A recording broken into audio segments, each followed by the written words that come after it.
Greetings, I am Herbert Erpaderp, and today we are going to have a look at the entries that were submitted for the Haulage group build that recently finished on my Discord server.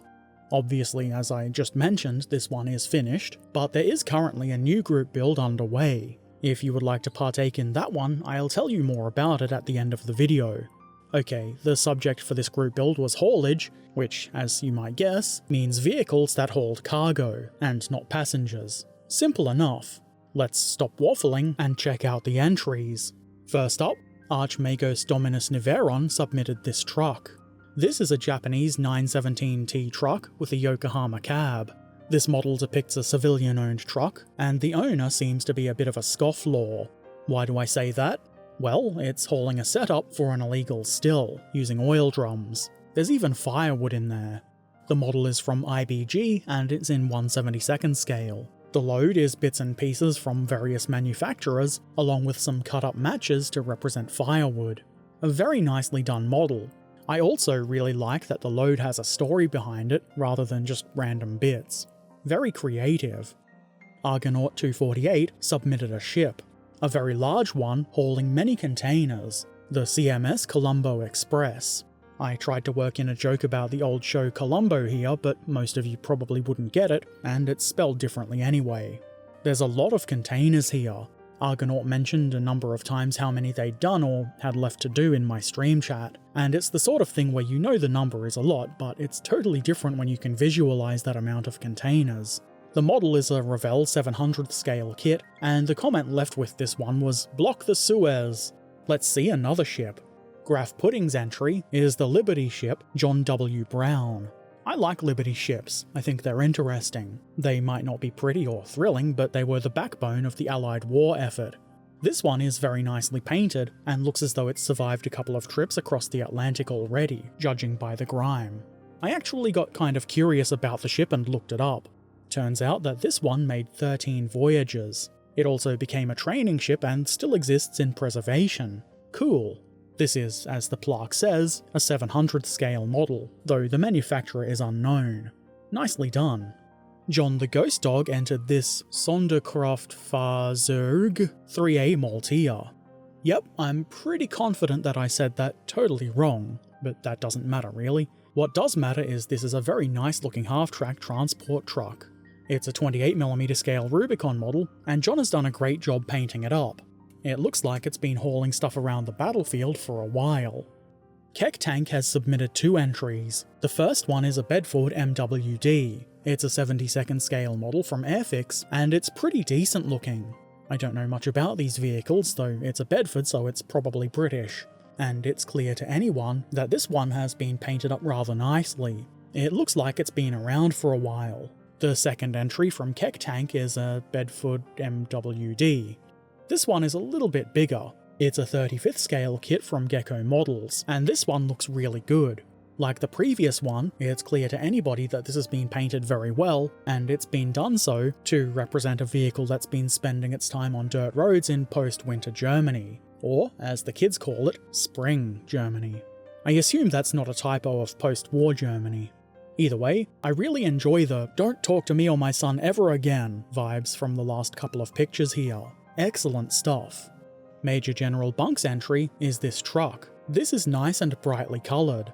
It's a former Wehrmacht truck, a Mercedes-Benz L3000 in fact, and clearly it's been repainted by its new owner.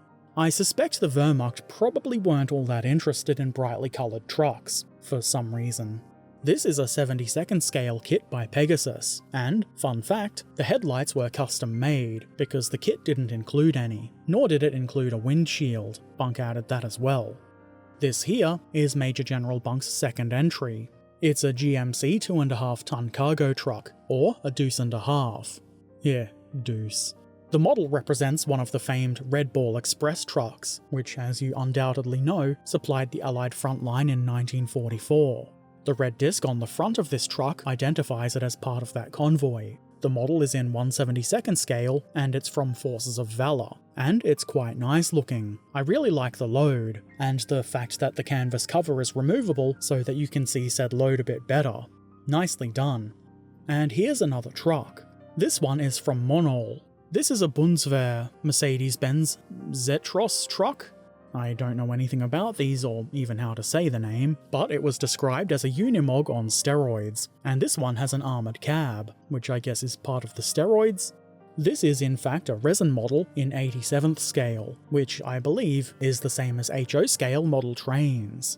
And unsurprisingly, the paint job is very nice. Monol always does good work. Smoes submitted this Austin K5 truck. I understand that these were known as the Screamer because of the noise the transfer box would make. I've never heard these trucks before, but I choose to believe that the scream was a horrifying shriek.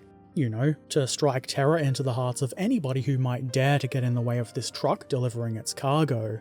Anyway, this is a 48th scale kit by Bandai, and if you ask me, it's an interesting looking truck that's been built and painted very nicely indeed. Trekan Belovic submitted this Soviet ZIS-5 truck, which has been pressed into German service with the 10th SS Panzer Division, Frundsberg. Frundsberg? I'm probably saying that wrong. Logistics can be difficult in situations like war, somehow, so, like with combat vehicles, captured trucks and other transports were used where needed. If you really need a truck, it doesn't matter if it used to belong to the enemy or not. The model has been painted quite well and I rather like the camo scheme. It's a 15mm or 1/100th scale truck from Battlefront. The second entry from Trekan is this Soviet ZIS-5 truck, which has been... hey, wait a second. The note I was given with this one simply said, see Trekan's first entry, so that's what we'll do. I was just going to repeat what I'd just said, but I'm a bit too lazy. Okay, so this is the same kind of truck, but it's from Zvezda, so it's different enough. Both trucks are very nice looking models indeed.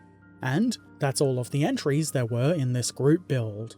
There sure were a lot of trucks, and well, that does make sense when you consider that this was about haulage of cargo. I probably would have done a truck myself too. I really enjoyed all the submissions, and as always, it was fun to watch all of the entries progress through the course of the group build, and of course to see the completed models, which I guess is me saying that I enjoyed all the submissions again. But it's true, so I might as well say it twice. I mentioned at the start of this video that we do currently have another group build running, and at this point it's only been running for a few days, so there is still plenty of time to get in and participate. The topic is the second Derptopian build, which is perfect for those of you who might enjoy building silly, very sensible models. For a full description of the build and the rules, check out the group build info channel on Discord. The link to Discord, by the way, is in the description below. However, in brief, the idea is to depict a vehicle of some sort that would serve the forces of the glorious nation of Derptopia. That is, Army, Navy, Air Force, or any other force you might imagine, really. Also, I guess you could model animals or people if you wanted.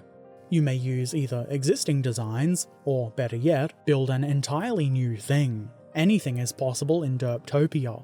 You might also depict something belonging to the dastardly forces of the enemy, who are obviously the enemy of Derptopia. Whatever you choose to do, your entries can be of any scale, and you are not limited by time period or genre. Anything goes, so long as it serves Derptopia. Or the enemy, I guess. It is encouraged, but not necessarily required, to give your entry a description of its development, its features, and more on why it's the best war machine ever devised.